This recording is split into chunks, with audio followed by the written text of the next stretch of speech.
So this is week 7 of living by life's playbook. A discussion about the material in my book and how practical it is and how we can make it more practical and useful for us. So anyone would like to talk about their experiences this past week and how it fits in with anything we've covered so far?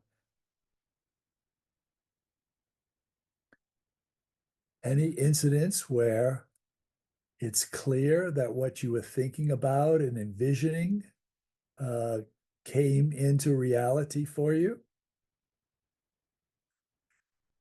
Or where you could tell your emotions were inviting things you didn't want?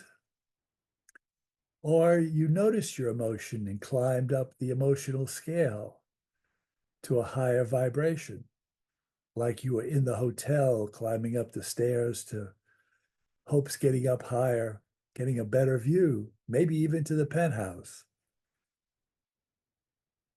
Any any of that for you? Well, think about it. So the whole point of this whole discussion and of all the material is that we are in control, if we take it, of our life, our future, um, with our thoughts, because our thoughts are emitting a vibrational energy, which is interacting with the vibrational energy of the universe. And the energy that matches our thoughts is what we're attracting. This week, I learned something that was interesting, that's off topic, but I'm going to share with you. And that was, I learned about the Mandela effect. So Mandela, if you remember, was imprisoned in South Africa for years, and after his release, became the president of South Africa. But there are a very large group of people who remember his death while he was in prison and the funeral and his burial, which is a very strange phenomenon. And it turns out that there are a number of things like that where a very large number of people remember something that did not happen. And it's called the Mandela effect. And actually, cosmologists, scientists, are thinking that maybe there are multiple universes, and if they collide, a little of one leaks into the other, and that could be what explains this Mandela effect, that there's another universe where he died and a little bit of it slipped into this one. That's very interesting, I thought. Uh, Not exactly the topic, but it has to do with vibration anyway. Um, so the subject this week is life skills. And of course, we're playing a game. So I likened it to a game. So what is the most important skill for a soccer player? What do they practice all the time to improve this skill? Is it drill, speed, coordination, um, agility, What tools? what's what's the winning move? Kicking, Kick, scoring. kick, that's right. Kicking a score. So we practice the most kicking with accuracy and distance and power. That's the most important thing for a soccer player. What's the most important skill for a baseball player? Is it pitching or swinging or and Well, running? Well, most baseball players don't pitch. Oh, one out of all The of them. skill for all baseball players is that they practice is Batting. Oh, okay. that's how you score. You hit the ball far. If you can hit a home run, it's even better. So that's the primary skill that baseball players develop. And if you get a very good skill, you get famous for it. Something over 400 or 500, which means 40 or 50% of the time you hit the ball.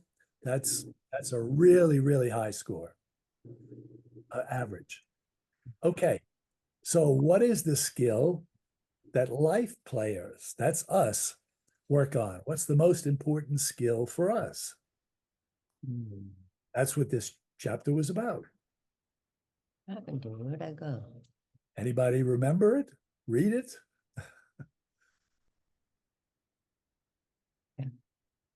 Um, Well, what's the most, what makes the most difference for a life player? hmm. Patience. What is controlling our future? What are we doing that's determining that? Um, Awareness. Our thoughts.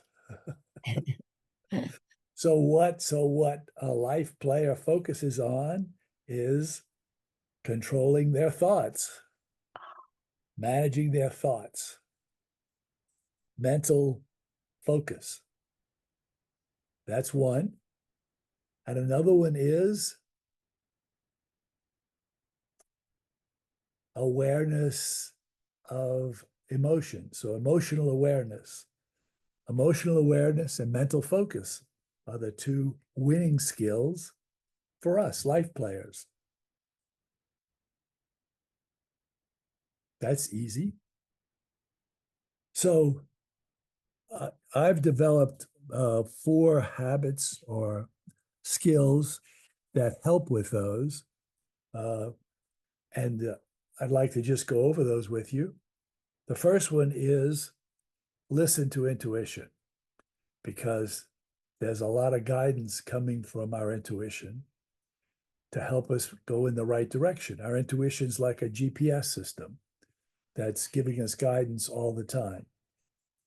So that's the first habit or skill that I would say you should develop. If you do that, you're well on the way to having a great life if you listen to intuition. The second one is pause and prepare. So I try to make a habit. I don't always succeed, but I try to make a habit of, before I make a decision or take an action, to pause and prepare for it. And what does that preparation consist of? It consists of asking some questions like, why do this now? Why do this and why do it now? Is what's the need? What's the necessity? Why do I need to do it now? And if I come up with yes, I still want to do it now. I should. Then the next one is, what outcome do I want? In other words, set an intention. What is it that I really want to happen here? What's the outcome I want? And the next question after that is, what does my intuition say about that? Stop and ask, how does that fit? Is there something else I could do that would be better, or shouldn't do this at all, or what? And the next one is really important. What's my emotional state? How do I feel about this? So if I'm feeling in a low emotion, like I'm doing this out of fear or desperation or grief, that's not good. That's not going to have a happy ending. So If I'm doing it out of a high vibration, like it's fun, or I like this, or it's part of what part of my routine that I regularly do that keeps me centered, good, then go on with it. So I usually ask those 4 questions. No, I try to ask those 4 questions. I don't have the full good habit of it yet, but that's what I'm working on before taking an action. That's a skill. Pause and prepare rather than going into something cold and then blundering my way through, and then afterwards looking back and not being too happy with the result. So the third major skill is focus. So once I make a decision, I try to go all in with it. If it feels good, make that decision and go all in. Give it a chance to fully blossom, turn into some results that I want. Because I can always, if I give it a chance and it doesn't work out, I can always change my mind, but I should give it a full chance. I remember riding with someone once. He was a computer consultant, and we were going to a project when I was in the computer business, and he had bought the cheapest stripped down Chevrolet that he could buy. In other words, it had absolutely nothing. If you will look at the sticker of things that it had nothing on it, and it was the absolute lowest model that you could get. But the problem is that as I rode with him, he did nothing but complain about it. So this was just the opposite of being a good life player. Decide what your intention and your outcome is. So he did this and then was obviously unhappy with his choice, or at least maybe he was still happy with it, but he sure complained a lot about it, about everything that it didn't have and couldn't do, and etc. It reminded me of something. I made a mental note: never do this from that person.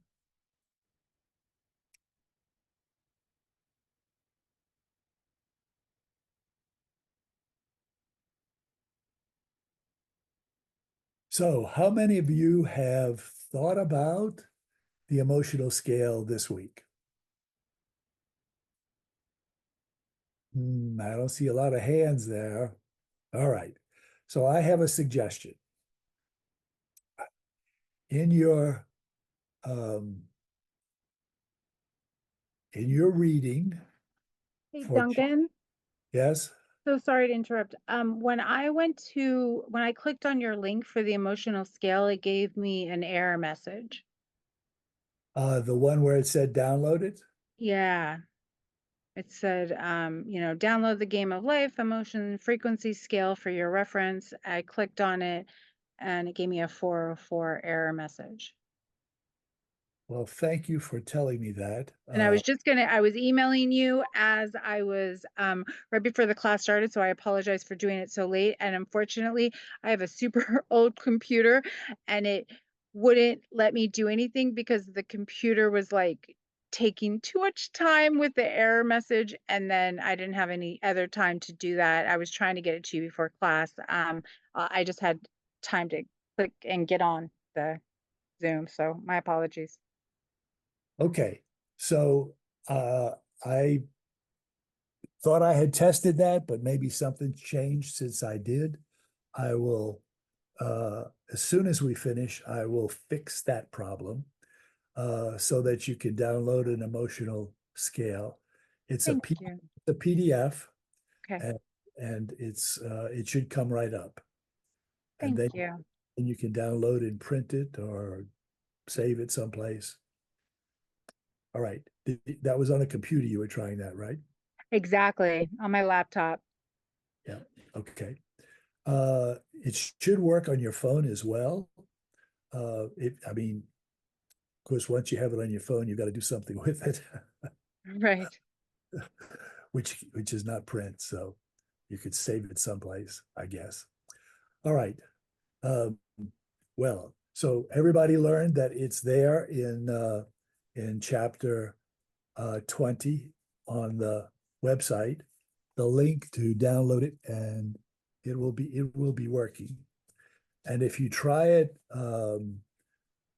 later this afternoon, and it's still not working for you, please let me know, and I'll see if I can figure out what the problem is, because I'm gonna make sure it works for me, and that's all I can do. It should work for everybody if it does. Eva? Duncan, isn't the emotional scale just printed in the book as well? Yes, it is. So you Yeah, can read it.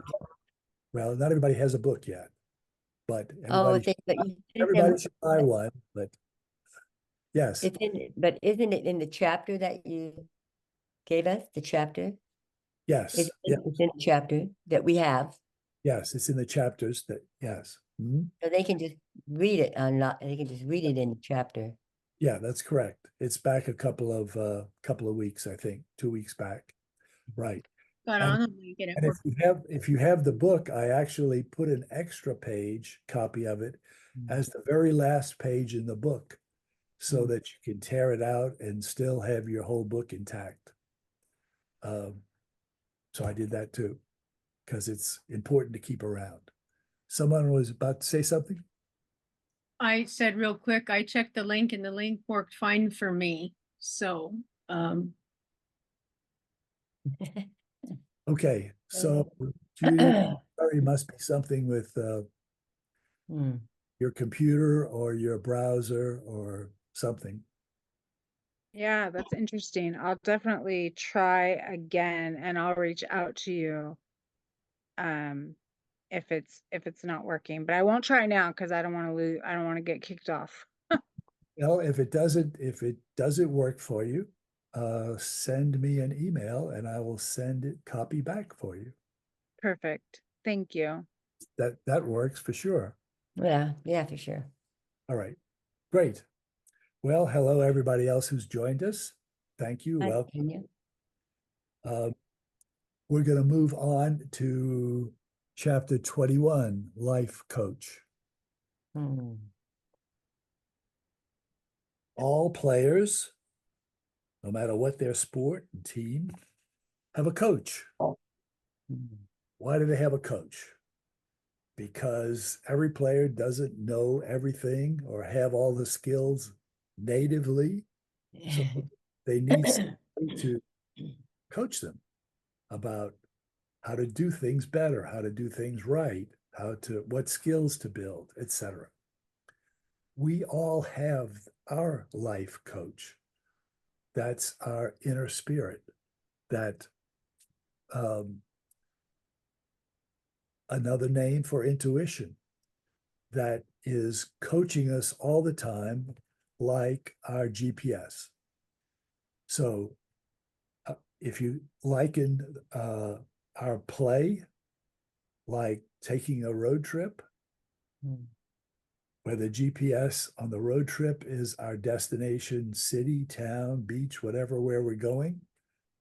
Our life journey is our destinations are the things we desire. What do we want in life? That's our destinations. And our inner GPS, our inner spirit, prompts us through intuition with the path, the turns, the adjustments, the things we need to do to get there. And so when you have a feeling or a hunch or an idea, that's your inner GPS, your inner spirit coaching you about what to do next to get to the destination that you want, your desires, the things you want. And of course, just like we can ignore our vehicle GPS, we can ignore our intuition, hunches they give us. Sometimes we have a reason to do that, or we think we do, or maybe a good one or not. I have a GPS in the car, built into the car, and also one on my phone. The one on my phone leads me down a particular street in San Pedro when I want to get on the freeway, and it's the shortest route. But it's also narrow and congested with parked cars on both sides. So my vehicle GPS apparently has decided a safer route is this longer one for that is wider and not as congested. So it always wants to take me that way. And I don't want to go that way. I'm a safe enough driver. I could go down the narrow street. And so I turn there, and then it tries to reroute me at every block. At every block, it says, turn here. And then go to the next, turn here. Go to the next block, turn here. Trying to get me on another path. Well, that's sort of like our inner spirit does that too. When we're on a path that our spirit wisely knows isn't going to get us there, at every junction it says, do this, turn here, and we can keep on ignoring it, just like I do when I do that in the car. But just like the GPS, our inner spirit never gives up, never gets angry, and just constantly figures out another best route from wherever we are. And so that's our inner coach at work.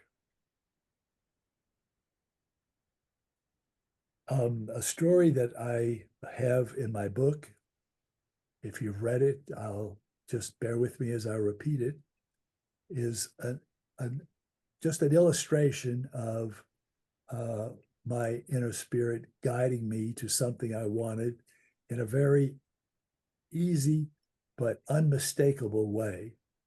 I was out walking one morning, wanting when I was walking every morning on a particular route, I decided this day I wanted to exercise my arms as well. So I had some small, I think 3-pound dumbbells that I decided to take with me and exercise my arms up and down as I went. Well, after I went about a half a mile, I just could barely lift them anymore. They were so fatigued. So I said, this isn't going to work. So I put my dumbbells, I sort of hid them behind a tree and said, I'll I'll get them on the way back, on the way coming back from my walk. So I went on with my walk, and it was a particularly beautiful morning. The fog had lifted, and I could see the ocean from the road where I was walking back. And I was enjoying that. So I just walked right on past where I had the tree and didn't even think about it at all. And the next thing I saw was another man walking towards me with a pair of dumbbells that he was pumping his arms with, which of course reminded me that I had just passed up mine that I wanted to get and bring home. So I went back and got them. But here's the thing about that. I never saw anybody walk on that path with dumbbells before or after. That's the only time that ever happened. And it was very deliberate, I think, of my inner being telling me, hey, you forgot them, go back and get them. Because my inner being knew that's what I intended, that's what I wanted, that's what would make me happy. So that's what I got. And that continually happens. And sometimes the examples aren't so unique that there's absolutely no other way. But the other example that's in my book was the bakery incident in Oh, San. yeah. Mm. And let me tell you about that, because there's a follow-on to the story that I totally unexpected. So my wife and I were living in Louisiana at the time, and we came for a class, a hypnosis training class in San Pedro. We came on a Sunday, and the class was Monday through Friday, and we were left the following weekend. And so I'm in the early morning before the class, I started walking around San Pedro, and I discovered this bakery that had the most magnificent bear claw pastries that I bought some of, and really enjoyed and took back to my wife in the hotel. And they were really good. And so the next time we came for another class, week-long class, 3 months later, on Sunday morning, I went out looking for that bakery to get some more. And I couldn't find it. I didn't remember where it was because it was an unfamiliar place that I just stumbled onto before. And so the streets are empty. There's nobody to ask because it's early, like 6:30 or 7 a.m. Sunday morning. And as I'm walking around, I see this blank white card on the sidewalk. And some impulse said, pick it up. And so I did. I can't explain why. I just had the impulse to pick it up, and I did. When I turned it over, it was the business card for this bakery with the address on it. And so I easily found the bakery then when I had the address, and walked to it and got the bear claws that I wanted. But how did that card get there? And right in my path with just what I wanted, and I got the impulse to pick it up and turn it over. So that was my inner being, I know, telling me what to do at that moment, giving me an impulse. And who knows how that card got there or when, but it was just exactly what I needed at that moment to satisfy what I wanted. And the follow-up story on that was we had some friends over to our house, Eva and I, a week ago, and they live in San Pedro, and they knew exactly what bakery I was talking about. They had bought the book and read it, and knew from that story what bakery I was talking about, and they brought me some bear claws from there, which was a really welcome treat because it was scrumptious. Anybody have some comments or feedback or questions or interest from that? And welcome anybody else who's recently joined. Thank you. I feel like that was a way of, like, the way the law of attraction, you were yearning, desiring that, and something in the, in the atmosphere is like, okay, we're gonna help this guy out, and the card just magically was there when you flipped it over. Yes, it's magic. It really is the way the law of attraction works, the way the universe works to grant us our desires. It really is. So when you were talking about that, I got like a what is it? Like a moment of like reminiscent, where I remember I desired this guy for a long time. We stopped talking, and I just kept on thinking about him. And you're not gonna believe that I worked at a pharmacy, and as a cashier, he came in, he worked at the construction site across the street. He came in for a drink, and I don't know how he was able to get my number or something, and he called me, and he was telling me like everything from our past, because I didn't know who he was. And I couldn't believe that it was him. That's the way it works. Okay.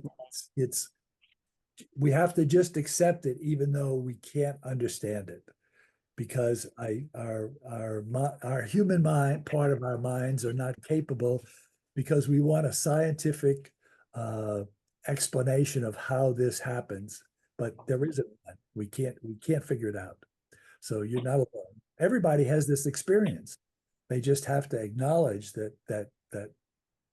the reason I wrote this book is to help people acknowledge that, yes, this is the way life is working.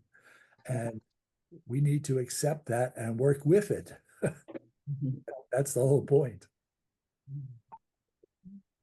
Anybody else have something like that? I just want to say, oh, Virginia, go ahead. Go ahead, Virginia. Is there another Virginia? I wasn't going to say anything. Oh, I'm sorry. Okay, well then, I thought you had your hand up. I'm back. I'm back. I wanted to say about the GPS. I find it so funny. I was sort of resistant about it in the beginning. I was arguing with her all the time. But I love how when you make a wrong turn, it just says alternate route, alternate. It doesn't say get up, dummy. You know, it doesn't criticize you.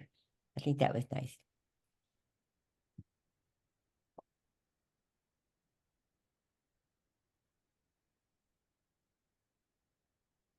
Where is everybody?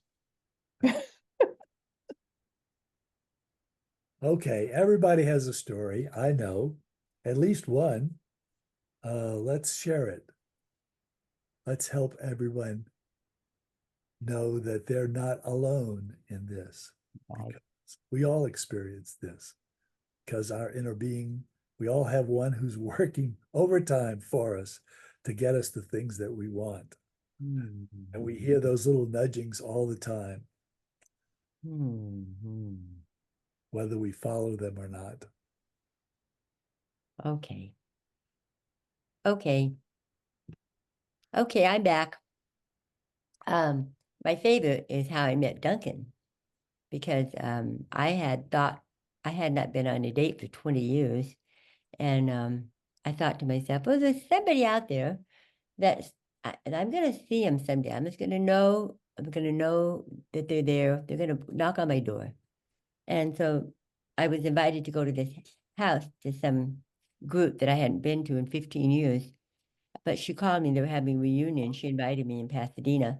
And my daughter, I was living with my kids, and my daughter said, Mom, you've got to get out of the house. You're just in there all the time writing. You have to go someplace. So I agreed to go. And there was Duncan. He stood up and said that he was trying to get back into his art. And I said, oh, the poor boy. You know, so because I'm a painter and I quit painting a couple of times in my life. And so I went over and said, you know, I really care about that you're trying to get back into your art. And of course, that started the conversation that we're now married.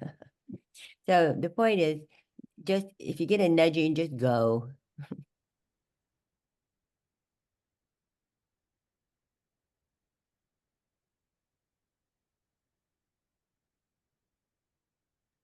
Okay. Let's talk about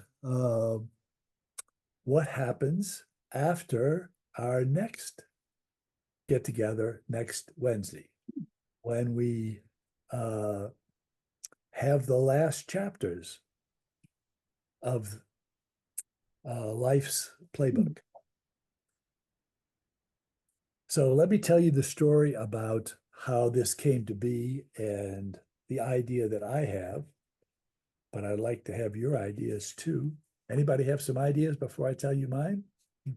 I like that. Virginia, you expressed something last time that you wanted to keep on. You have any idea about what you would like to keep on covering or being or having or? Covering this, I just think it's wonderful. So I benefit so much from it. So if you could just keep on keeping on, that would be great. Anybody else?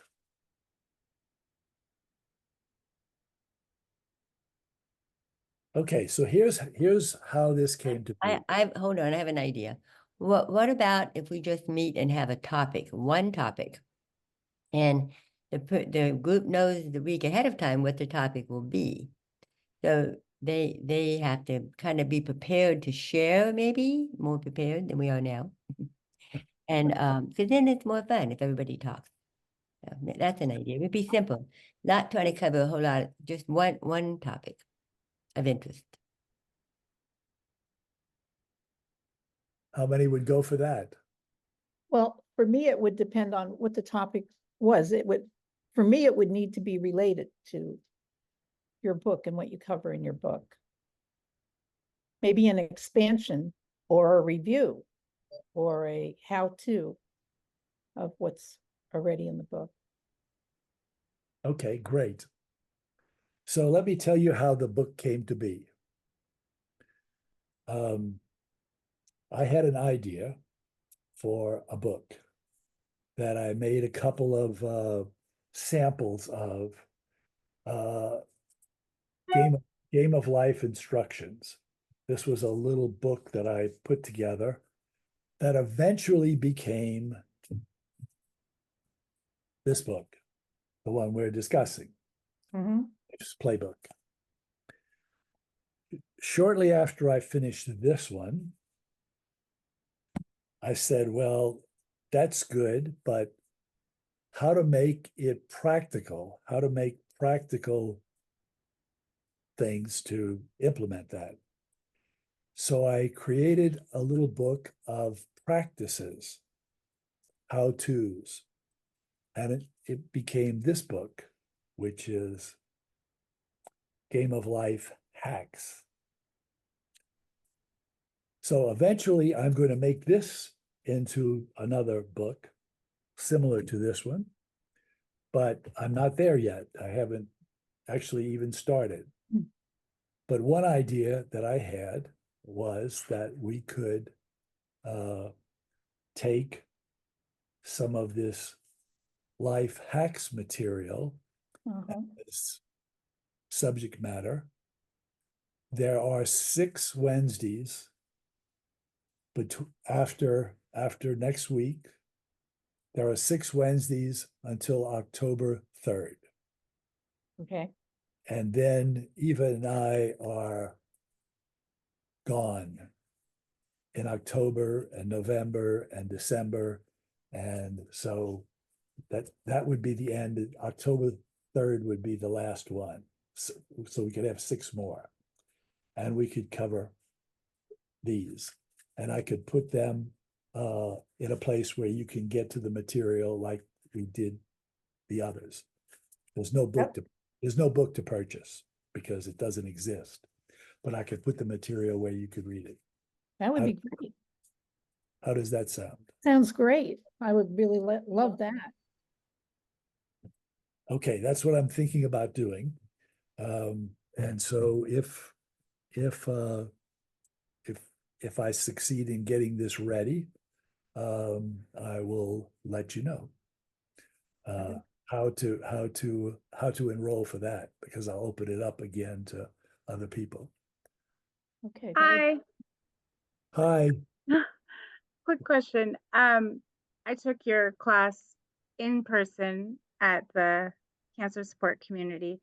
So I don't know if you guys remember me, but I've only been able to attend 2 classes in person because I volunteer on Wednesdays at 12, Wednesdays and Fridays at 12. And it just so happened that I'm sick, unfortunately, these last 2 Wednesdays. So that's why I'm here. And I'm glad that I get to see you live, but so I'm just going to throw it out there, and I don't expect you to change anything for one person, but I would love to attend live. So I'm just wondering, is there any other time that you would be able to have this besides Wednesdays at 12? Yes, there are other times, but I don't know how that would fit with everybody. Yeah. Anybody, well, if you're here, Wednesday's working for you, typically. Right. If you're not here, I don't know. So I'll think about that. But All the ones you missed, by the way, there are YouTubes of, Exactly. found And all- I've watched some of them so far, so I'm very grateful for that. I appreciate it. It's a different experience being able to watch it live, but thank you so much for making it available nonetheless. I'm so grateful for that because you're amazing and it's amazing to have access to it. So thank you. And I'll sign up and watch the others archived if I can't if I can't watch them, if I can't be there live. Okay. So watch out for, I'm doing something at the Cancer Support Center in September. Oh, great. So I'll be back there. Looking forward to it. Okay, thank you. Yeah, you and your wife are very lovely. So I appreciate you guys doing this and giving of your time. Thank you so much. You're welcome. Any other comments, feedback? If you're going to come up with some alternate dates or days and times, maybe you could email them to us and we could look them up ahead of time and then discuss it with you the next session, next Wednesday at noon, That's a great idea. to see if Yeah. it fits with everyone else's schedule.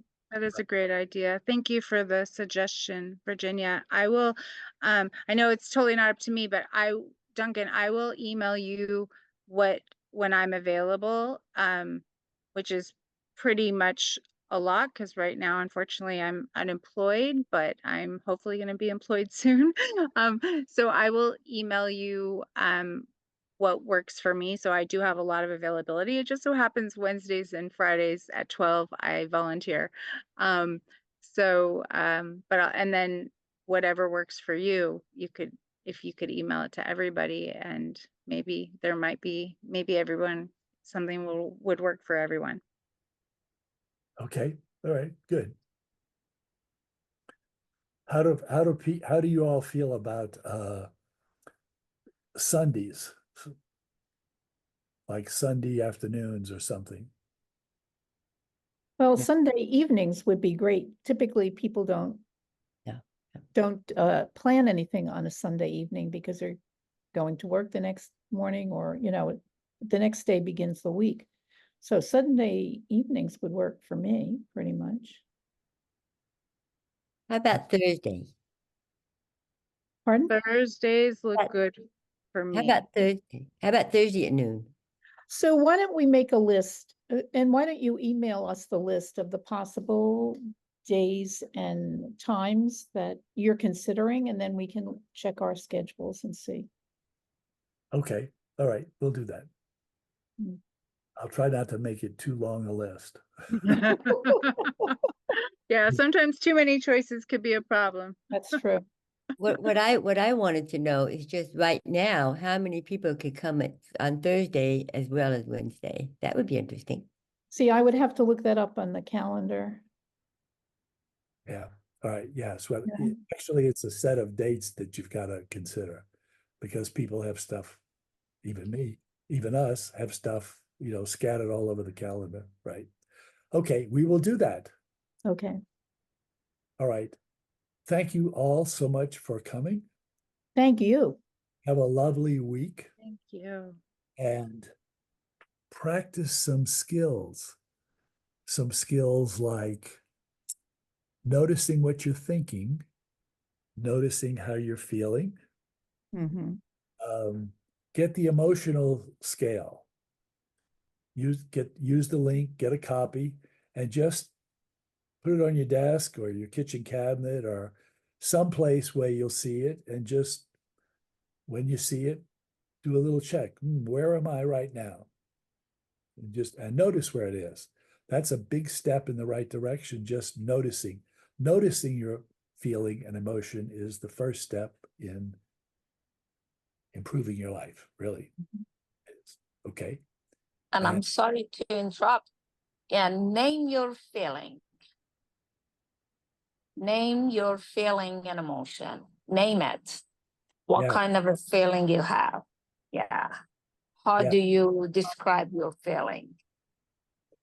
I mean, is it satisfaction? Is it contentment?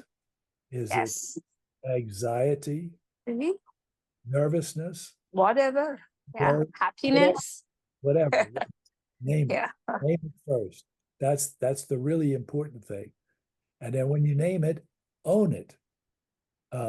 Say it's okay that I have this emotion, whatever it is. It's not, this emotion is not a bad thing. It's not wrong. Think of the emotion as the gas gauge on your dashboard in your car. The gas gauge is not good or bad. It's just giving you information so you can decide what to do next. If the information is the tank is nearly filled, if it's almost full, then you don't need to look for a gas station. Right. It's almost E, then you add to your task list, I need to look for a filling station. So that's what your emotion's like, neither good nor bad. It just tells you where you are on the scale. And then it's up to you to decide what to do next. If you like the emotion, just keep thinking whatever you're thinking and you'll stay there. If you don't like it, change it to something you like, something better. Okay, great, fantastic. Have a super week until I see you again next Wednesday. Thank you Thank so you so much. much. You also, thank See you thank next you again. week. Thank you Bye. again. Bye.